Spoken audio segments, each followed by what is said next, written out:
नमस्कार दोस्तों, हॉकफिट न्यूज़ में आप सभी का हार्दिक स्वागत है। दोस्तों, इस समय सोशल मीडिया पर एक वीडियो बहुत तेज़ी से वायरल हो रहा है, जिसमें एक व्यक्ति किसानों को लेकर भारतीय सेना के जवानों को भड़काता हुआ नजर आ रहा है। अब इस बारे में इतना बड़ा खुलासा हुआ है, जिससे इस देश के अंदर जो लकड़बग्गा गैंग है, जो जेएनयू छाप गैंग है, झोला छाप टुकड़े टुकड़े जो गैंग है, उनकी थर्ड क्लास और जिसे कहते हैं दोयम नीचतम नीच मानसिकता जो है पूरे देश और पूरी दुनिया के सामने उजागर हो गई है। तो सबसे पहले, इससे पहले कि हम इस वीडियो में आगे बढ़ें और आपको बताएं कि फर्जी फौजी का मामला क्या है, सबसे पहले मैं चाहता हूं देश के जो सच्चे फौजी हैं, जो इस समय -35 -40 45 के टेम्परेचर पे, जहां एक तरफ हम लोग जरा सी ठंड में अपने घरों में स्वेटर पहनकर घुसे हुए हैं, वहीं हमारे देश के जवान तमाम मुश्किलों का सामना करते हुए भी इस देश की रक्षा कर रहे हैं। तो सबसे पहले देश के जवानों को एक नमन करें और उसके बाद इस फर्जी फौजी की हम खाल उधेड़ते हैं, किस तरीके से इस फर्जी फौजी ने देश के सैनिकों का नाम मिट्टी में मिलाने की कोशिश करी है। तो सबसे पहले कमेंट में लिखें जय जवान दोस्तों, और भारतीय सेना को नमन लिखें, क्योंकि उन्हीं के कारण आज आप और मैं और हमारे जैसे करोड़ों लोग इस देश के अंदर सुरक्षित महसूस करते हैं। तो कमेंट में लिखें जय जवान, और इसी के साथ शुरुआत करता हूँ इस वीडियो की। बता देता हूँ आपको कि मामला क्या है कि पिछले 1 महीने से ज़्यादा समय से किसान संगठनों का मोदी सरकार के जो 3 कृषि कानून हैं उनके खिलाफ जो विरोध प्रदर्शन चल रहा है उसके बारे में आप जानते हैं। अब बार बार बातचीत के बावजूद भी किसान संगठन अपने रुख पर अड़े हुए हैं। इस बीच वायरल हुए इस वीडियो को स्वरा भास्कर जैसे लकड़बग्गों ने भी आगे बढ़ाया। वीडियो में भारतीय सेना की वर्दी पहने एक व्यक्ति खुद को भारत का फौजी बताता है और दावा करता है कि वो किसानों के आंदोलन में हिस्सा ले रहा है। उस वीडियो में वो बंदा ये भी कहता है, प्रधानमंत्री नरेंद्र मोदी जी, मैं आपसे एक बात कहना चाहता हूँ। मैंने अभी जो यूनिफॉर्म पहनी है, इसी वेशभूषा में मैं कुछ दिन पहले चीन की सीमा पर तैनात था। तब तो मैं बड़ा देशभक्त था। अब जब इस वर्दी को उतार कर मैं दिल्ली बॉर्डर पर किसान आंदोलन में हिस्सा लेने पहुंचा तो मैं बहुत बड़ा देशद्रोही हो गया, आतंकवादी हो गया, खालिस्तानी हो गया। इस वीडियो में उसने दावा किया कि उसे अब इन्हीं नामों से नवाजा जा रहा है। इसके बाद वो पीएम मोदी को सलाह देते हुए बताता है कि सिख और जाट रेजिमेंट के जवानों के दिल में क्या चल रहा है। फिर वो कहता है कि अगर किसी के घर में कोई परेशानी आती है तो उसका ड्यूटी में मन नहीं लगता। साथ ही वो ये भी कहता है कि पीएम मोदी ने तो जवानों के घरों में आग लगा दी है, तो क्या खाक ड्यूटी करेंगे वो। अब वायरल वीडियो में उक्त व्यक्ति ये दावा करता है कि भारतीय सेना के जो जवान आज सीमा पर खड़े हैं दिल्ली में, उनके ही परिजन अपना हक मांगने के लिए विरोध प्रदर्शन में बैठे हुए हैं। उसने ये दावा भी किया कि पीएम मोदी को ये सब दिखाई नहीं दे रहा है और सिर्फ उन्हें बड़े बड़े बिजनेसमैन ही दिखते हैं। फिर वो ये सवाल भी दागता है कि कौन से बिजनेसमैन का बेटा सेना में है। उसने केंद्र सरकार को सीधी धमकी देते हुए सेना में भी बगावत की बात तक कर डाली। मतलब आप सेना में बगावत की बात कर रहे हैं एक ऐसे समय पे, अगर आप एक सैनिक हैं तो सेना में बगावत की बात नहीं कर सकते। सबसे पहली बात तो ये। दूसरी बात ये कि एक सच्चा सैनिक और भारतीय सेना का जो प्रोटोकॉल है, वो कभी भी वर्दी में पहन के कोई व्यक्ति प्रोटेस्ट में किसी आंदोलन में हिस्सा नहीं ले सकता।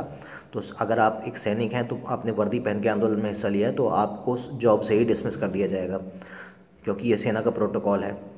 कि जिस तरीके से सेना के लोगों को कुछ विशेष सहूलियत मिलती हैं, तो इसी प्रकार से सेना के लोगों पर कुछ विशेष प्रतिबंध भी होते हैं कि सेना के लोगों को किसी प्रोटेस्ट में, किसी आंदोलन में हिस्सा लेने की इजाज़त नहीं होती। तो आप कैसे खड़े होकर वर्दी पहन के। अब जब हमने इसकी पड़ताल करी तो उसमें पाया कि ये बंदा फर्जी फौजी है, फौजी ही नहीं है।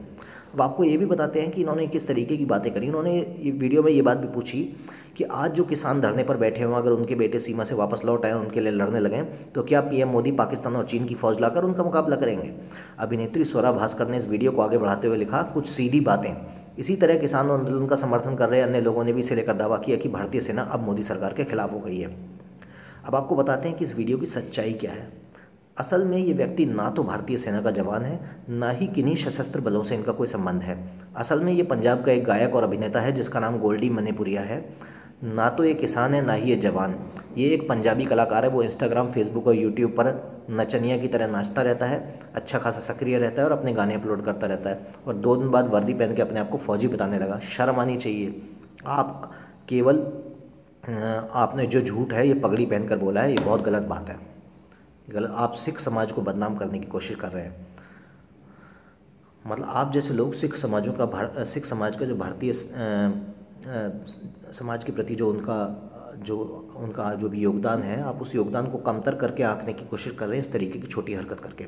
आप पूरी सिख रेजिमेंट को चुनौती देने की बात कर रहे हैं। स्वरा भास्कर 2020 में भी पूरे साल विवादों में रही हैं उन्होंने भी बाबरी मस्जिद और राम मंदिर को लेकर अपना प्रपंच का खेल खेला।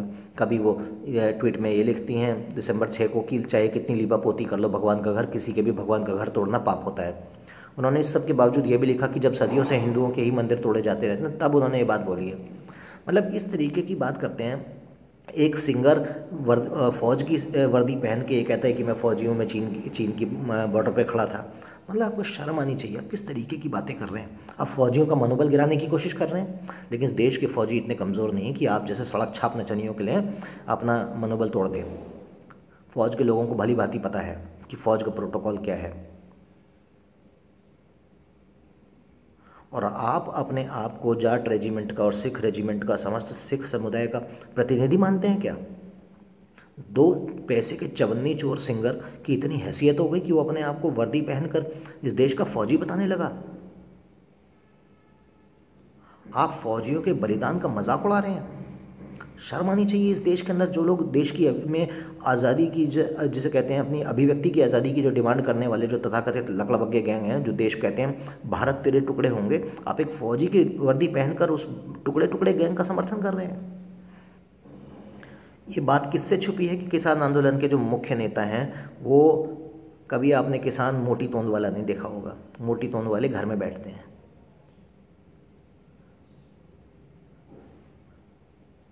आप किस इस आंदोलन में चाहे राकेश टिकैत हों, चाहे पंजाब से तमाम जो किसान नेता हैं तथाकथित, वो लोग 1.5 करोड़ की गाड़ियों से वहाँ पर आ रहे हैं और किसानों का प्रतिनिधित्व कर रहे हैं।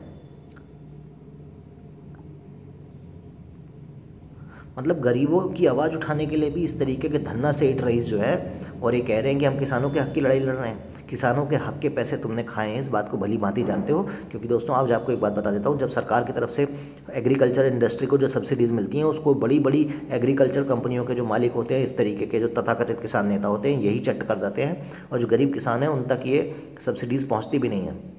और ये लोग किसानों के हक़ की बात कर रहे हैं। और एक पंजाबी सिंगर की इतनी हैसियत कैसे हो गई?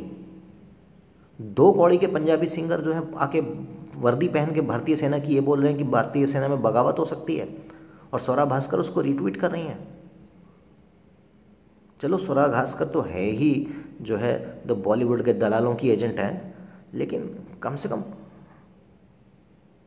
आप फौज की मतलब प्रपंच खेलिए, प्रोपेगेंडा खेलिए, आप बहकाइए, आप मोदी जी की बुराई कीजिए, आप कुछ भी कीजिए, पर ये अधिकार आपको कोई नहीं देता कि आप यहाँ पर बैठकर फ़ौज की वर्दी पहने और झूठ बोले फ़ौज के बारे में।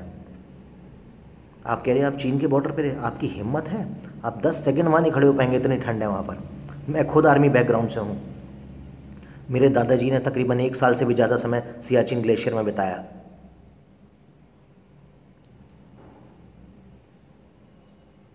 आपको पता भी है कि चीन के बॉर्डर पर क्या हालात हैं, और आप बोल रहे हैं कि इस सेना में बगावत होने वाली है। आप उल्टी सीधी बातें बता के जवानों का दिमाग ख़राब करने की कोशिश कर रहे हैं, और आपको लगता है कि जवान आपकी बात मानेंगे। चपड़गंजू लोग जब इस देश में, समस्या ये है ना कि लोग भी इंस्टाग्राम पे ये बेवकूफ़ सिंगरों को इतना फॉलो करने लगे हैं कि जो इस देश के सही नायक हैं, इस देश के जो सही नायक हैं, जैसे किसान हो गए, जैसे जवान हो गए, जैसे देश के कोरोना वॉरियर्स हो गए, इन्हें नहीं फॉलो करते लोग।